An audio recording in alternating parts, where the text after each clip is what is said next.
Imaginez pouvoir percer n'importe quel masque social en posant simplement 2 questions. Et si la personne assise face à vous, à cet instant précis, dissimulait quelque chose d'essentiel sur elle-même, quelque chose qu'elle ignore peut-être totalement, accrochez-vous, car après cette vidéo, votre façon de regarder les gens ne sera plus jamais la même. Vous croyez bien connaître votre entourage, n'est-ce pas? Vous pensez savoir lire leurs intentions, anticiper leurs réactions. Pourtant, un principe fondamental de la psychologie analytique va bouleverser cette certitude. Ce qui nous dérange chez autrui est souvent la clé pour mieux nous comprendre nous-mêmes. Voici ce que presque personne ne sait. Notre véritable nature ne transparaît pas dans nos accomplissements, ni même dans nos échecs. Elle se dévoile à travers un mécanisme beaucoup plus discret, beaucoup plus révélateur. Et je vais vous montrer précisément comment l'observer. Si vous trouvez cette approche pertinente, n'hésitez pas à partager cette vidéo avec quelqu'un qui pourrait en avoir besoin. Ce simple geste peut déclencher une vraie prise de conscience chez elle. La psychologie analytique nous enseigne que chacun porte une persona, une façade sociale ajustée pour le monde extérieur. Derrière cette façade se cache ce qu'on appelle l'ombre, l'ensemble des traits que nous refusons d'admettre en nous. Tant que nous restons en terrain connu, maître de la situation, cette persona tient parfaitement. Nous parvenons à incarner l'image que nous voulons donner. Mais il existe 2 instants précis, 2 déclencheurs psychologiques bien identifiés où ce masque se fissure. C'est exactement là qu'interviennent les 2 questions dont je vais vous parler. Ces moments-là en disent plus long sur une personnalité que des années passées à l'observer. Pourquoi une telle efficacité? Parce que ces questions court-circuitant la pensée rationnelle et vont chercher directement les mécanismes inconscients qui pilotent nos comportements. Mais avant de vous les révéler, il faut comprendre un principe essentiel. Tant qu'une partie de nous reste inconsciente, elle continue de diriger notre existence et nous appelons cela à tort le destin. C'est précisément ce qui explique la puissance de ces 2 questions. La psyché humaine fonctionne par strates. La persona, le masque social, l'ego, le moi conscient, l'inconscient personnel, les expériences refoulées, l'ombre, les traits rejetés, et l'inconscient collectif, les schémas universels partagés par l'humanité. Et voici ce qui devient réellement fascinant. Lorsque certains déclencheurs psychologiques s'activent, nous contournons complètement la persona et l'ego conscient. Nous réagissons alors depuis notre moi authentique, la version brute, sans filtre, de qui nous sommes vraiment. 2 déclencheurs en particulier produisent à cet effet de façon quasi systématique. Le premier tient au mécanisme de la projection. Sans nous en rendre compte, nous projetons sur les autres nos propres traits refoulés. Quand nous critiquons quelqu'un avec insistance, nous révélons souvent, sans le vouloir, nos propres zones d'ombre. Le second déclencheur concerne ce qu'on peut appeler l'inflation de l'ego. Quand notre image de nous-mêmes se sent menacée, ou au contraire portée au nu, notre vraie nature refait surface derrière le masque. Vous vous demandez sans doute quelles sont ces 2 questions. Restez attentifs, car la manière de les poser compte presque autant que leur contenu. Première question. Quel genre de personne vous est totalement insupportable? Écoutez bien comment interpréter cette réponse, car la plupart des gens se trompent complètement sur ce point. Ce que nous détestons le plus chez autrui reflète en réalité notre propre ombre, les aspects de nous-mêmes que nous avons rejetés et refusé de reconnaître. C'est le principe de la projection psychologique, et c'est l'un des indicateurs les plus fiables pour cerner le véritable caractère de quelqu'un. Quand une personne répond à cette question, elle ne parle pas vraiment des autres. Elle vous dessine, sans le savoir, la carte de ses propres angles morts, et c'est là que ça devient passionnant. Il faut prêter attention aux mots précis qu'elle emploie. Plus une personne s'emporte en décrivant ce qu'elle exècre chez les autres, plus il est probable qu'elle porte elle-même ses traits. Ce qui nous irrite le plus chez autrui est souvent le miroir le plus fidèle de nous-mêmes. Voici quelques illustrations concrètes. Si quelqu'un dit détester les gens malhonnêtes, cela suggère souvent une relation compliquée avec sa propre vérité intérieure. Peut-être des petits mensonges répétés ou des épisodes de tromperie jamais vraiment assumés. S'il déteste les gens égoïstes, cela révèle en général une personne qui a tellement étouffé ses propres besoins qu'elle ne supporte plus de voir les autres les exprimer librement. S'il déteste les gens faibles, cela trahit souvent une terreur profonde de sa propre vulnérabilité au point d'avoir bâti toute son identité sur une façade de force. Voici la nuance essentielle qui rend cette question si puissante. L'ombre ne renferme pas que des traits négatifs. Elle contient aussi tout ce que nous avons appris à réprimer en nous, y compris nos qualités. Certains disent détester les gens trop sûrs d'eux ou ceux qui affichent un bonheur trop visible. Cela révèle souvent quelqu'un qui a étouffé sa propre joie ou sa propre confiance. La seconde question, elle, est encore plus révélatrice, car elle surprend les gens au moment où leur garde tombe complètement. Deuxième question, racontez-moi une fois où vous étiez absolument sûr d'avoir raison et où vous vous êtes trompé. C'est ici que ce principe psychologique se révèle dans toute sa finesse, car cette question expose quelque chose que la plupart des gens ne voient jamais chez eux-mêmes. La façon dont une personne gère ses erreurs en dit bien plus long sur son caractère que sa façon de gérer ses réussites. Pourquoi? Parce que se tromper menace ce qu'on pourrait appeler l'idéal du moi, l'image que nous avons de nous-mêmes en tant que personnes compétentes et lucides. Quand cet idéal est menacé, plusieurs mécanismes de défense inconscients s'activent. Le déni. La personne affirme qu'elle n'avait pas vraiment tort, que ce sont les circonstances qui ont changé. La rationalisation. Elle construit des justifications élaborées pour rendre son erreur logique. La projection. Elle rejette la faute sur ceux qui l'auraient, selon elle, induite en erreur. La minimisation. Elle balaie la question en affirmant que ce n'était pas important. Mais voici un point remarquable. Les personnalités les plus solides n'utilisent aucun de ces mécanismes de défense. Elles font autre chose. Elles parviennent à tenir ensemble deux vérités contradictoires sans s'effondrer. Elles peuvent reconnaître une erreur sans que toute leur image d'elles-mêmes ne s'écroule.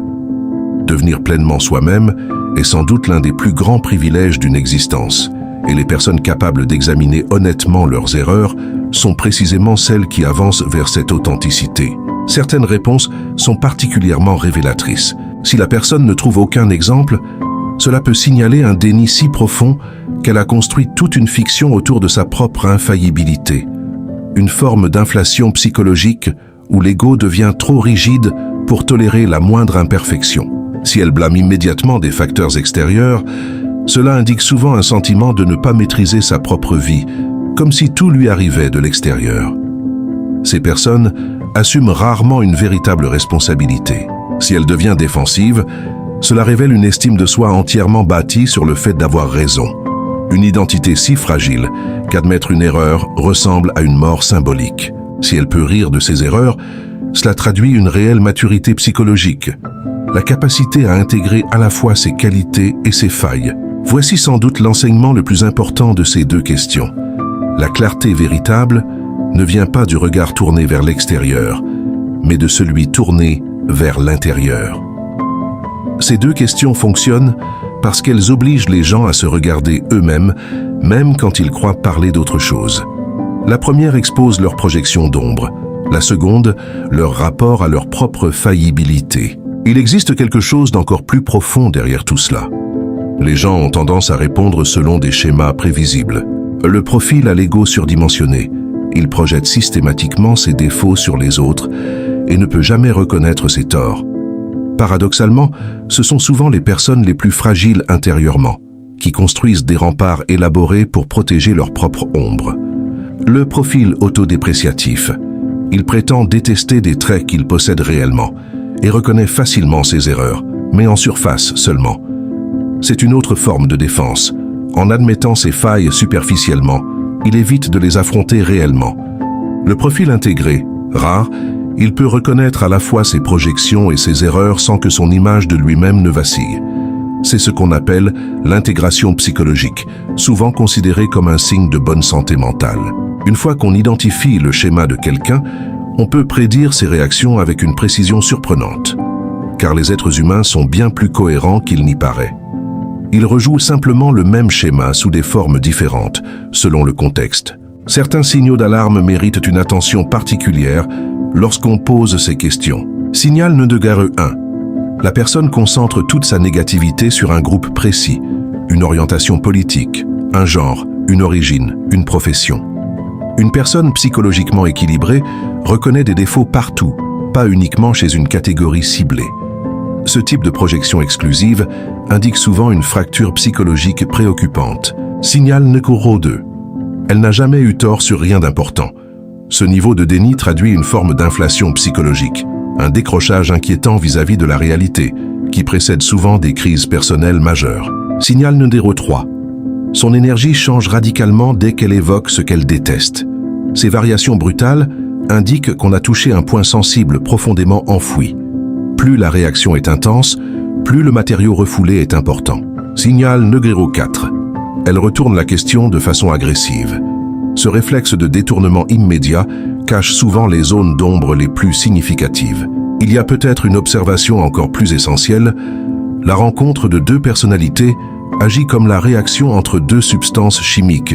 Si contact il y a, les deux en ressortent transformés. Ces deux questions ne se contentent pas de révéler un caractère, elles le transforment.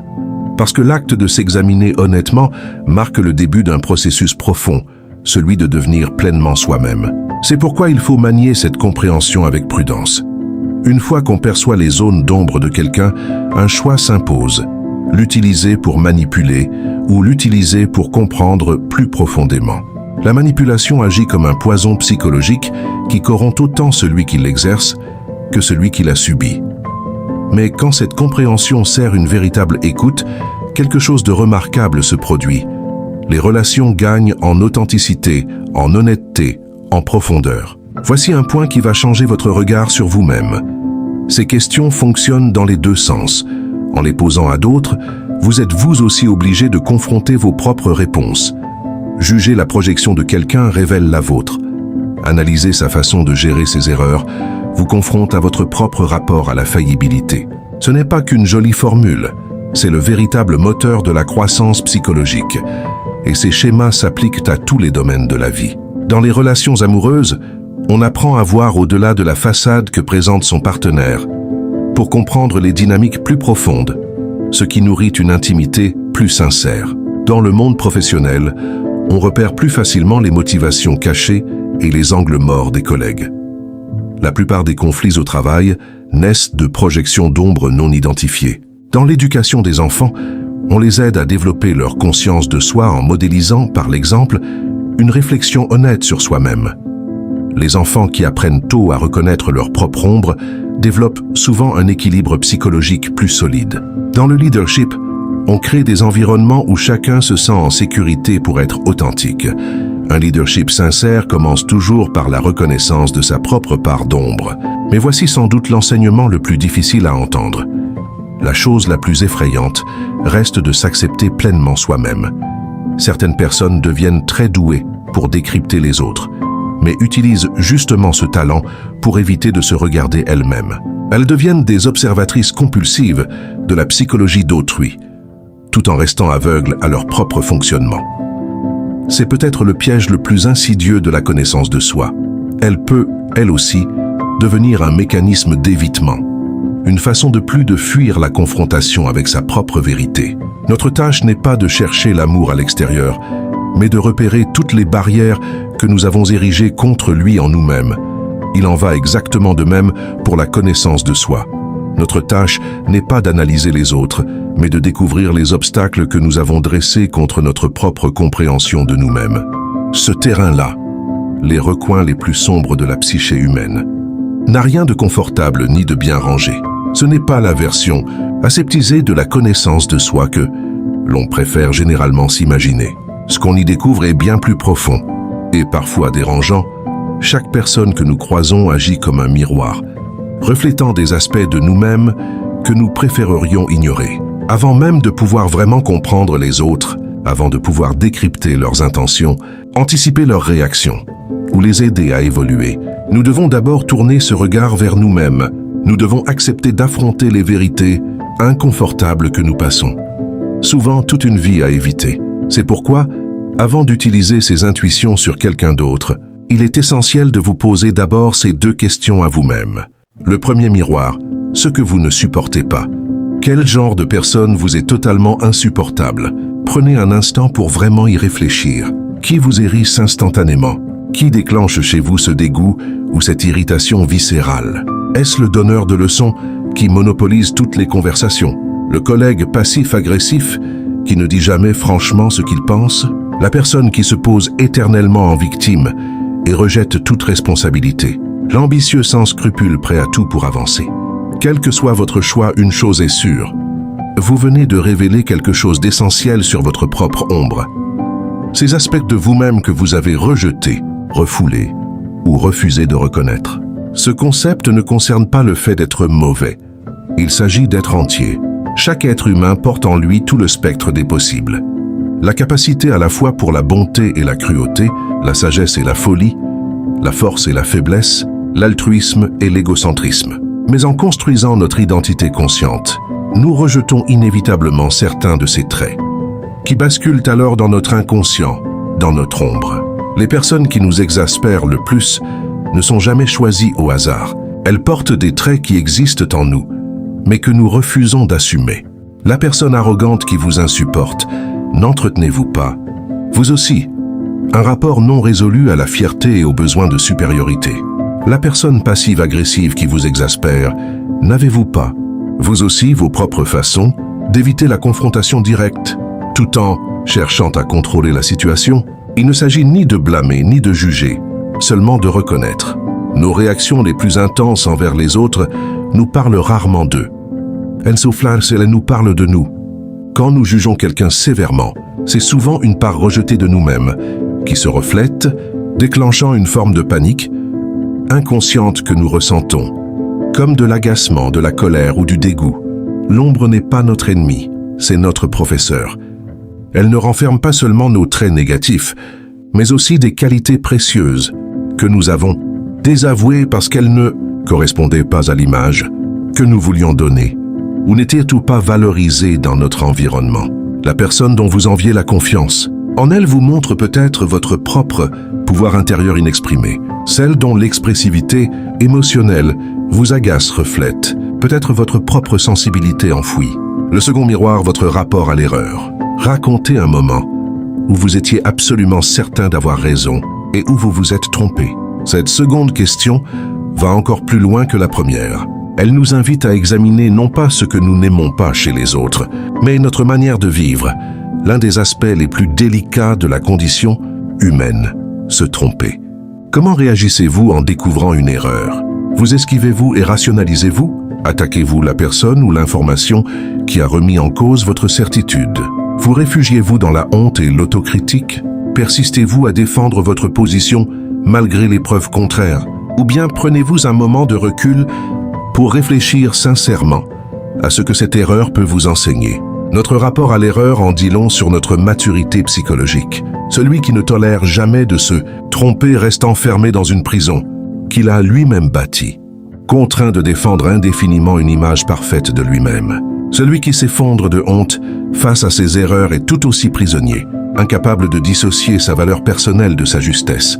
Mais celui qui parvient à accueillir son erreur avec curiosité plutôt qu'avec défensive touche à quelque chose de profond, une forme d'humilité essentielle à toute véritable évolution intérieure. Il reconnaît que la certitude est souvent illusoire, que nos perspectives restent limitées et que se tromper n'est pas un drame.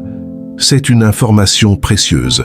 Examinez honnêtement un moment où vous êtes trompé permet de comprendre les mécanismes qui fabriquent notre certitude. Comment l'ego construit des récits pour se protéger, comment l'esprit sélectionne les preuves qui confirment ce qu'il veut croire, comment l'attachement émotionnel à avoir raison peut aveugler face à des vérités pourtant évidentes. Ce n'est que lorsque nous avons honnêtement confronté notre propre ombre que nous pouvons réellement aider les autres à faire de même. Ce n'est qu'en ayant fait la paix avec notre propre rapport à l'erreur que nous pouvons comprendre ce que révèlent les réponses des autres. La projection fonctionne toujours dans les deux sens. De même que nous projetons nos traits refoulés sur autrui, nous projetons aussi nos propres processus intérieurs. Sans ce travail d'introspection, on voit des ombres partout, sauf là où elles se trouvent réellement. Sans avoir affronté sa propre faillibilité, on juge mal la façon dont les autres gèrent leurs erreurs. Celui qui a fait ce travail intérieur développe une forme de finesse psychologique, la capacité à percevoir sous les comportements de surface les dynamiques profondes qui les animent. Il reconnaît que la colère cache souvent la peur, que l'arrogance masque l'insécurité, que la rigidité dissimule la terreur du chaos. Plus important encore, il développe de la compassion.